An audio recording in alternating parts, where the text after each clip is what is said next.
Hi everyone. आज मैं रमिता सिंह अपना ब्लॉग में चैत्र शुक्ल पक्ष की एकादशी गाइस लेकर के मैं आई हुई हूँ। इसका कथा सुनाने मैं जा रही हूँ। आप लोगों को दोस्तों मेरे चैनल में स्वागत है, नमस्कार। आइए आप लोग मेरे चैनल में कथा सुनिए, लाइक कीजिए, सब्सक्राइब कीजिए, नोटिफिकेशन दबाइए, शेयर कीजिए अपना दोस्तों में। आप लोग सुनिए। तो धर्म है युधिष्ठिर से धर्मराज युधिष्ठिर कहने लगे कि हे भगवान, मैं आपको कोटि कोटि नमस्कार करता हूँ। अब आप कृपा करके चैत्र शुक्ल पक्षी एकादशी का महत्व कहिए। तो दोस्तों कृष्ण कहने लगे कि हे धर्मराज, यही पक्ष एक समय राजा दिलीप ने गुरु वशिष्ठ जी से किया था, और जो समाधान उन्होंने किया वे सब मैं तुमसे कहता हूँ। कृष्ण युधिष्ठिर से कहने लगे। दोस्तों आइए आप लोगों को मैं आगे बता रही हूँ। प्राचीन काल में भोगीपुर नामक एक नगर था। वहाँ पर अनेक ऐश्वर्य से युक्त पंडरीक नाम का एक राजा राज करता था। भोगीपुर नगर में अनेक अप्सरा, किन्नर तथा गंधर्व वास करते थे। दोस्तों उनमें से एक जगह ललित और ललिता नाम के दो एक समय नाम के प्राचीन काल में भोगीपुर नाम एक नगर था। वहाँ पर अनेक ऐश्वर्य युक्त पुंडितक नामक का एक राजा राज करता था। भोगीपुर नगर में अनेक अप्सरा, किन्नर तथा गंधर्व वास करते थे।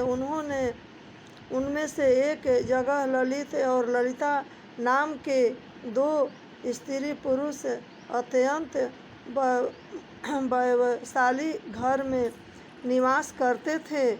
उन दोनों में अत्यंत स्नेह था, यहाँ तक कि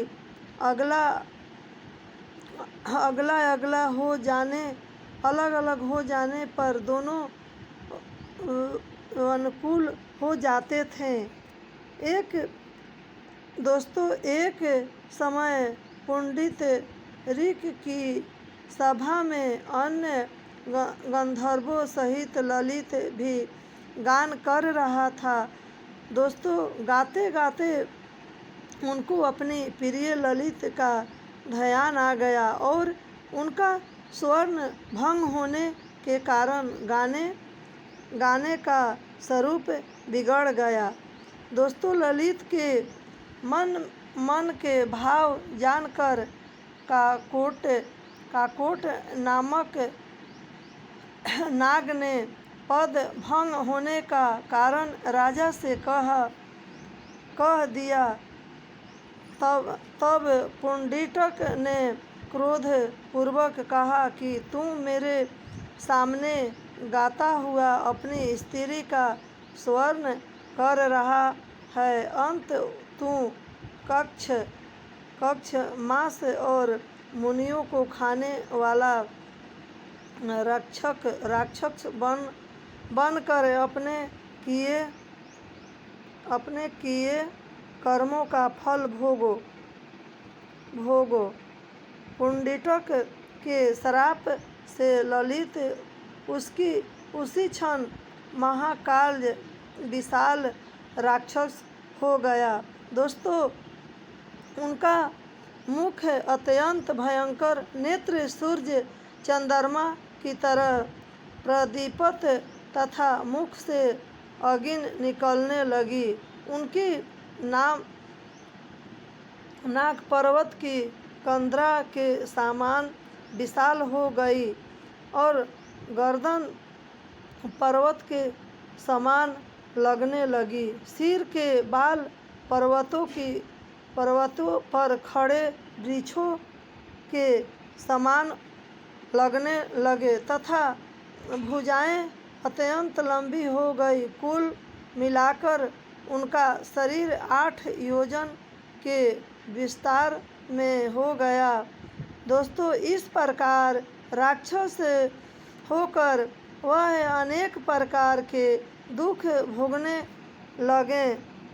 लगे। जब उनकी प्रियतमा ललिता को यह वित्रान मालूम हुआ तो उसे अत्यंत देख हुआ और वह अपने पति के उद्धार का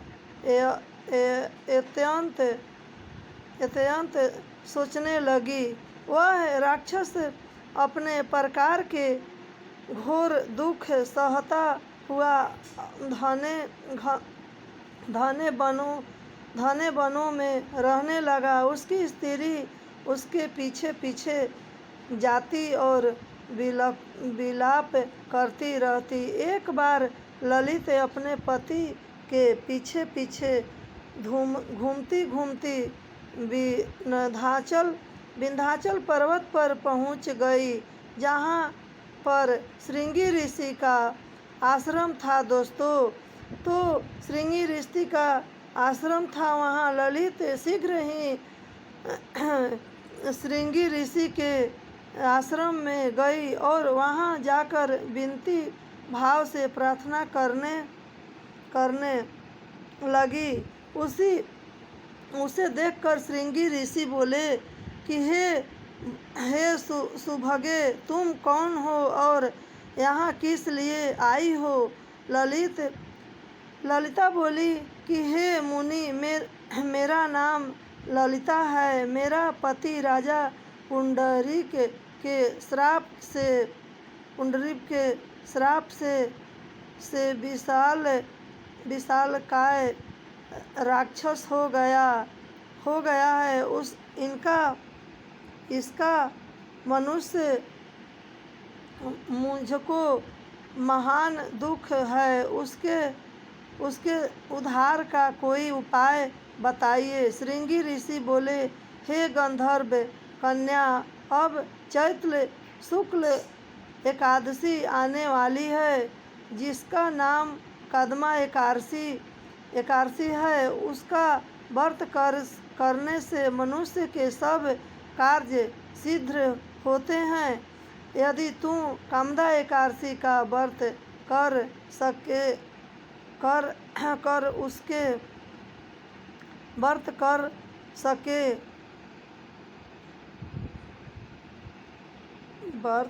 सके उसे, तो उसे मुक्ति हो जाएगा और राजा का श्राप भी अवश्य शांत।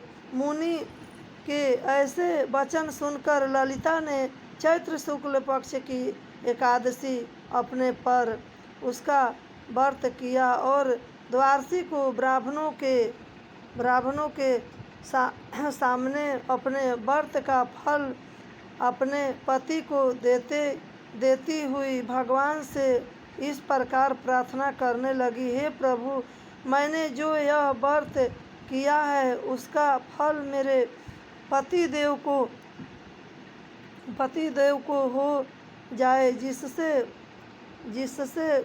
वह राक्षस योनि से मुक्त हो जाए। एकादशी का फल देते ही उसका पति राक्षस योनि से दोस्तों मुक्त होकर अपने पुरानों स्वरूप को प्राप्त हुआ। फिर अनेक सुंदर वस्त्र आभूषण युक्त होकर ललिता के साथ विहार करने लगा। उसके पश्चात वे दोनों विमान में बैठकर स्वर्ग लोक को चले गए। वशिष्ठ मुनि कहने लगे कि हे राजन, इस व्रत को विधि पूर्वक करने से समाप्त पाप नष्ट हो जाते हैं तथा यदि की योनि भी छूट जाती है संसार में, इससे बराबर कोई दूसरा व्रत नहीं है। इसकी कथा पढ़ने या सुनने से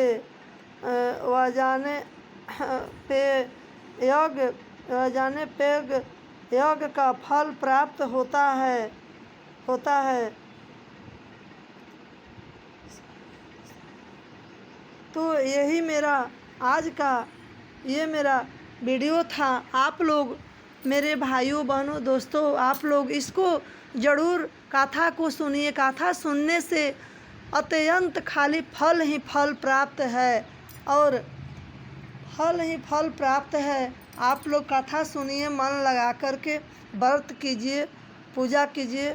उसके बाद में आप लोग को जो इच्छा है अपना नारायण महालक्ष्मी से मांगिए, कहिए। ये तो ऐसा व्रत है कि राक्षस को भी उद्धार कर दिया। तो हम लोग मनुष्य हैं, जो भी वर मांगेंगे वे हम लोग को भगवान अवश्य देंगे। श्री कृष्ण जी, माधव जी, गोविंद जी। तो आप लोग कीजिए, कथा सुनिए, या मेरा चैनल को आप लोग लाइक कीजिए, सब्सक्राइब कीजिए, नोटिफिकेशन दबाइए। तो अगला वीडियो में मैं आप लोगों को साथ बनी रहूँगी। जय विष्णु भगवान।